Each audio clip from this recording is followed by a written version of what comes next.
Movie का start villain के बच्चों से होता है, जो फर्स्ट पार्ट में गुडनेस यूज करके भी इस पार्ट में ऑरेडॉन के बच्चों को पॉइजनस एप्पल खिला रहे होते हैं और सबको अपनी तरह ईवल बना रहे होते हैं। तभी हम पे ये रिवील होता है कि ये सब मेल का एक विजन है। मेल ने खुद को एक अच्छा इंसान, बेन की गर्लफ्रेंड और प्रिंसेस बनने के लिए बहुत मेहनत की होती है, पर इस सब में उसकी रियल पर्सनैलिटी कहीं गुम होने लग जाती है, जो उसे बहुत उदास कर रहा था। इन रिस्पॉन्सिबिलिटीज में उसका और बेन का प्यार भी कहीं खो सा जाता है। मेल इस परफेक्ट लाइफ में एडजस्ट करने के लिए स्पेल बुक का यूज करने लग जाती है। ये सब देख ईवी उसे डांटती है और कहती है कि उसे यहाँ के रूल्स नहीं तोड़ने चाहिए। मेल उसे समझाने की ट्राई भी करती है कि इस बुक को यूज करने से पहले वो कुछ नहीं थी, पर ईवी कुछ भी सुने बगैर उसे कहती है कि बेन को ये सब जान के अच्छा नहीं लगेगा। कार्लोस, जेस और ईवी तो ऑरेडॉन में बहुत अच्छे से एडजस्ट हो चुके होते हैं और उन्हें अपनी ये न्यू लाइफ बहुत पसंद भी है। रॉयल कैटिलियन वाले दिन मेल और बेन की एंगेजमेंट हो जाएगी। सब उसी की तैयारियों में बिजी हो जाते हैं। ये मेल को बहुत डिस्टर्ब कर देता है और उसके अंदर का ईवल बाहर आ जाता है, जिस वजह से उसकी आइज भी ग्रीन हो जाती हैं, पर वो खुद पे कंट्रोल कर लेती है। ईवी ऑरेडॉन की बहुत बड़ी डिजाइनर बन चुकी होती है। इस सब में उसकी मदद डग कर रहा है, जो उसे यकीन दिलाता है कि अगर वो ऐसे ही काम करती रही तो आने वाले सालों में खुद ही अपने लिए एक कैसल बना लेगी। बस उसे अब एक प्रिंस की जरूरत है। तो ईवी उसे कहती है जब तक डक उसके पास है उसे किसी की जरूरत नहीं है। बेन गिफ्ट में मेल को पर्पल कलर का स्कूटर देता है। इसके बाद वो उसे अपनी थर्सडे की डेट का रिमाइंडर भी देता है, जब मेल ने सारा बेन की पसंद का खाना बना के लाना है। जो कि अब टीम का कैप्टन बन चुका होता है, सबको ट्रेनिंग करवा रहा होता है। तभी एक बंदा आके फेस कवर किए हुए फाइटिंग में जे को टफ कंपटीशन देता है। ये देख जे हैरान रह जाता है और उससे भी ज्यादा हैरानी उसे इस बात की होती है कि वो कोई लड़का नहीं बल्कि मोलान की डॉटर लूनी होती है। लूनी जे से रिक्वेस्ट करती है कि उसे टीम में ऐड कर ले, लेकिन चार्ज जे को याद दिलाता है कि इस टीम में सिर्फ लड़के और कैप्टन हो सकता है, जिस पर जे लूनी को मना कर देता है। दूसरी तरफ मेल कार्लोस के रूम में आती है और फिर से आउट ऑफ कंट्रोल होने की वजह से उसकी आइज ग्रीन हो जाती हैं। वो कार्लोस से अपनी प्रॉब्लम डिस्कस करने की ट्राई करती है, पर वो भी उसे ईवी की तरह समझाता है कि वापस आइलैंड पे जाना कोई ऑप्शन नहीं है, उन्हें इस लाइफ की आदत हो गई है।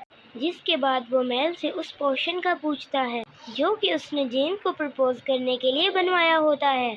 मेल उसे समझाती है कि इस पोशन को लेने के बाद वो हमेशा सच बोलेगा, पर वो जेन को अपने दिल की बात बताने के लिए कुछ भी कर सकता है। कार्लोस वो पोशन लेने ही लगता है कि बड़ी वो पोशन लेके बोलने लग जाता है।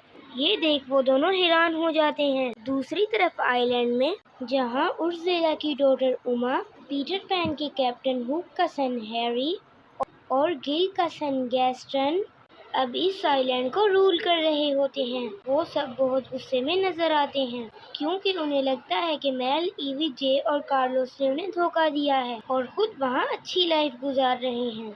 वो सब अब उनसे किसी भी हाल में बदला लेना चाहते हैं। वहाँ डेट पे बेन को पता चल जाता है कि मेल ने सब खाना स्पेल बुक की मदद से बनाया है। ये सब जान के बेन बहुत गुस्से में आ जाता है और उन दोनों में लड़ाई हो जाती है और मेल डिसहार्ट होके वहाँ से चली जाती है। मेल मेलेफिसेंट, जो कि अब लिज़र्ड में चेंज हो चुकी है, उसे लेके वापस आइलैंड पे जाने का डिसाइड करती है। मेल स्पेल बुक यूज करते हुए अपने स्कूटर पे पानी के ऊपर से होते हुए आइलैंड पहुँच जाती है।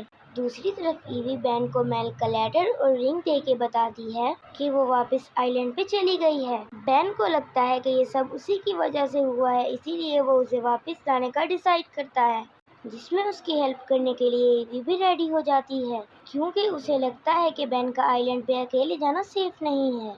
मेल रिज़ेला की डॉटर डीजी के पास जाती है, जो कि एक हेयर स्टाइलिस्ट है। डीजी वापस से मेल के हेयर्स को पर्पल कर देती है। तभी वहाँ हैरी आकर डीजी से उसके सब पैसे ले जाता है। तभी मेल को वापस आइलैंड पे देख वार्न करता है कि वो से मंगा मत ले, पर मेल कहती है कि वो वापस इस किंगडम को अपने कब्जे में कर लेगी। बेन, ईवी, कार्लोस और जे के साथ मेल को लेने आइलैंड की तरफ निकल जाता है। वहाँ पहुँच के वो लोग अपनी कार को छुपा देते हैं। और ईवी बेन से प्रॉमिस लेती है कि वो उन्हें यहाँ छोड़कर नहीं जाएगा, क्योंकि वो वापस पुरानी लाइफ नहीं चाहती है। इसके बाद ईवी, जे और कार्लोस बेन को आइलैंड पे रहने का तरीका बताते हैं और उसे उसके अपने अंदर की क्रुएलिटी को बाहर निकालने का कहते हैं। बेन बहुत जल्दी ये सब सीख जाता है। बेन मेल के पास जाके उसे समझाने की ट्राई करता है और उससे माफ़ी भी मांगता है, लेकिन मेल वापस जाने से मना कर देती है। उसे डर है कि वो सब खराब कर देगी। मेल ईवी की भी बात नहीं सुनती है। तभी बेन गायब हो जाता है और फिर उन्हें हैरी आके बताता है कि बेन उमा के पास है और उसने मेल को मिलने के लिए बुलाया है। मेल को जब ये सब पता चलता है तो वो अकेले ही उमा से मिलने चली जाती है। उमा मेल को उसके साथ आर्म रेसलिंग करने को कहती है। अगर मेल जीत गई तो वो बेन को वापस ले जा सकती है। मेल मान जाती है और अपनी आइज ग्रीन करते हुए उमा को हराने ही वाली होती है। तभी उमा कहती है कि अगर वो जीती तो मेल को उसे गॉड मदर की वॉन्ड लाके देनी होगी। ये सुनते ही मेल कंफ्यूज होके हार जाती है, जिस पर उमा उसे सुबह तक वॉन्ड लाने का कहती है, वरना वो बेन को मार देगी। मेल वापस आके सबको ये बताती है और वो चारों मिलकर प्लान बनाते हैं, जिस पर जे और कार्लोस वापस जाके नकली वॉन्ड लेकर आएंगे और मेल और ईवी यहाँ वेपन्स रेडी करने में लग जाती हैं, जिसके लिए वो डीजी के पास जाती हैं। डीजी ईवी को देख के खुश हो जाती है। जे और कार्लोस जब वापस पहुँचते हैं तो देखते हैं कि चार कार्लोस के रूम में उसकी रेप्लिकेटिंग मशीन यूज़ कर रहा है। तभी वो उसे बताते हैं कि वो वॉन्ड का रेप्लिका लेने आए हैं, क्योंकि बेन की जान खतरे में है। ये सब बातें लोनी सुन लेती है। ईवी मेल को समझाती है और वापस चलने को कहती है, लेकिन मेल उसे कहती है कि वो यहाँ कंफर्टेबल है और वापस नहीं जाना चाहती। ईवी उसे यकीन दिलाती है कि चाहे कुछ भी हो जाए वो दोनों बेस्ट फ्रेंड्स ही रहेंगी और ईवी कभी भी उसे अकेला नहीं छोड़ेगी। लोनी जब जे और कार्लोस को जाते देखती है तो उनसे कहती है कि वो उसे अपने साथ आइलैंड पर लेके जाए, वरना वो गॉड मदर को सब बता देगी, जिस पर मजबूर होकर वो दोनों उसे अपने साथ ले जाते हैं। बेन उमा को समझाता है कि उसे ये सब करने की ज़रूरत नहीं है। वो सिर्फ उन सबको आइलैंड से बचा के नहीं लेके गया है, बल्कि उसने स्टार्ट उनसे किया था और वो मज़ीद बच्चों को ले जाना चाहता था। पर किन की रिस्पॉन्सिबिलिटीज़ की वजह से वो ऐसा नहीं कर सका। थोड़ी देर के लिए तो उमा उसकी बातों में आ जाती है, पर उसकी इवल पावर उस पे हावी हो जाती है और वो बेन की बात नहीं सुनती है। मेल अपनी टीम के साथ पूरी तैयारी करके बेन को बचाने पहुंच जाती है। दोनों टीम्स एक दूसरे को बातें सुनाने में लग जाती हैं और ये बताने में कि वो दूसरी वाली टीम से अच्छे हैं। फिर मेल उमा को वो वॉन्ड दिखाती है, जिस पर उमा बेन को वो वॉन्ड यूज करने पर कहती है। मेल यहाँ भी उमा को ट्रिक कर देती है और बडी पे स्पेल करके उसे बोलने को कहती है। उमा ये नहीं जानती कि बडी पहले ही पोशंस की वजह से बोलता है, जिस पर उमा मेल पे यकीन कर लेती है और बेन को देके वॉन्ड ले लेती है। लेकिन इससे पहले कि वो वहाँ से जा पाते, उमा को पता चल जाता है कि वो वॉन्ड नकली है और वो फौरन उन पर अटैक करवा देती है। इनमें फाइट स्टार्ट हो जाती है। दोनों टीम्स एक दूसरे को टफ कंपटीशन देते हैं। मेल उमा के साथ, जे हैरी के साथ और बेन गिल के साथ फाइट करते हैं। ईवी और लोनी भी बहुत कमाल फाइट कर रही होती हैं। जे हैरी को पानी में फेंक देता है। ये सब एक जगह जमा होकर मेल को भी बुला लेते हैं। ईवी डीजी से लिए हुए कलर बॉम्ब्स फेंकती है और ये सब वहाँ से भाग जाते हैं।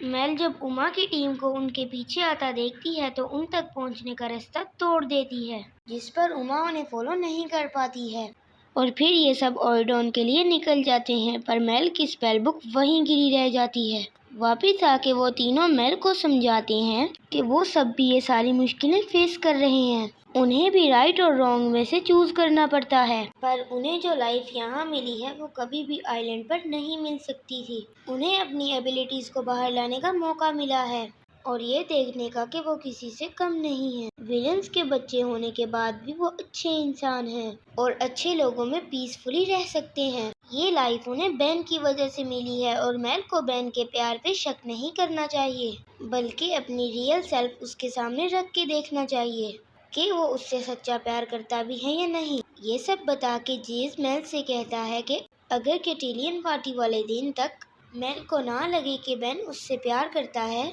तो वो उसे वापस आइलैंड पर छोड़ के आएगा। फिर जे लोनी को टीम में ऐड करने का डिसाइड करता है। और जार का मुंह बंद करने के लिए उसे कैप्टन बना देता है, क्योंकि रूल बुक में लिखा था कि टीम में 8 मैन और 1 कैप्टन होगा, पर ये नहीं लिखा था कि कैप्टन लड़की होगी या लड़का। इसलिए ये सब चुप हो जाते हैं और लोनी को अपना कैप्टन एक्सेप्ट कर लेते हैं। इसकी वजह से लोनी और जे एक दूसरे को पसंद करने लग जाते हैं और कैटिलियन पे साथ जाने का डिसाइड करते हैं। ईवी के ऐसे गायब रहने से डक को ऐसा लगता है कि वो किसी और को पसंद करने लग गई है। ईवी उसे सब बताती है और अपने प्यार का यकीन भी दिलाती है। कार्लोस फाइनली चेन को प्रपोज कर देता है और चेन हाँ कर देती है। सब अपने अपने पार्टनर्स के साथ कैटिलियन के लिए पहुंच जाते हैं। मेल एक बहुत ही ब्यूटीफुल ड्रेस में एंटर होती है। तभी मेल को देख के सब बहुत खुश हो जाते हैं और फिर वहाँ बेन आता है और फिर वो मेल से कहता है कि वो उमा से प्यार करता है। आइलैंड पे उन दोनों के बीच एक कनेक्शन बन गया था और अब वो उमा के बगैर नहीं रह सकता है। ये सब देख के मेल बहुत डिसहार्ट हो जाती है और वहाँ से जाने लगती है। तभी चेन बेन की तरफ से गिफ्ट करने वाली पेंटिंग खुलवा देती है, जिसमें अपनी आइज ग्रीन देख के मेल हैरान रह जाती है और समझ जाती है कि बेन उसकी असलियत जानता है और फिर भी उससे प्यार करता था। पर अब अचानक बेन को क्या हुआ है वो समझ नहीं पा रही थी। बेन उमा को अपनी क्वीन बनाने की बात करता है और साथ कहता है कि वो उसे गिफ्ट देना चाहता है, जो कि वो उसे आइलैंड के ऊपर से हमेशा के लिए बैरियर हटा के देगा। वो बैरियर हटाने की बात करता है और अचानक मेल समझ जाती है कि ये सब स्पेल बुक की वजह से हो रहा है। उमा ने बेन पर लव स्पेल किया है। मेल आगे बढ़ के बेन से अपने प्यार का इजहार करने लग जाती है और उसे यकीन दिलाने की ट्राई करती है कि वो उससे कितना प्यार करती है। दूसरी तरफ उमा उसे डिस्ट्रैक्ट कर रही होती है। फिर मेल बेन को समझाती है और बेन नॉर्मल हो जाता है। ये देखकर सब बहुत खुश हो जाते हैं। तभी गुस्से में आकर उमा पानी में छलांग लगा देती है और अपनी रियल फॉर्म में आ जाती है और उससे फाइट करने के लिए मेल भी अपनी रियल फॉर्म में आ जाती है। इन दोनों के बीच बहुत ही कमाल फाइट होती है, पर उन्हें ऐसे लड़ता देख बेन को अच्छा नहीं लगता है, जिस पर वो अपने अंदर का बीज जगाकर पानी में जाता है और उमा को समझाता है कि वो उसके साथ है। वो आइलैंड के सब बच्चों को अच्छा फ्यूचर देना चाहता है, पर इसके लिए उसे उमा की जरूरत है, क्योंकि इस वक्त वहाँ उसकी सुनी जाती है। उमा बेन की बातों में आके रिंग और स्पेल बुक वापस करते हुए वापस आइलैंड में चली जाती है। मेल भी वापस नॉर्मल हो जाती है। मेल और बेन एक बार भी एक दूसरे से प्यार का इजहार करते हैं और स्पेल बुक गॉड मदर को देके म्यूजियम में रखने का कह देती है। बेन अनाउंस करता है कि वो और बच्चों को आइलैंड से यहाँ लेके आएगा, जिसके लिए वो ईवी को लिस्ट बनाने का कहता है और फिर पार्टी स्टार्ट हो जाती है। सब अपने अपने पार्टनर्स के साथ डांस करते हैं और यहीं पर ये मूवी एंड हो जाती है।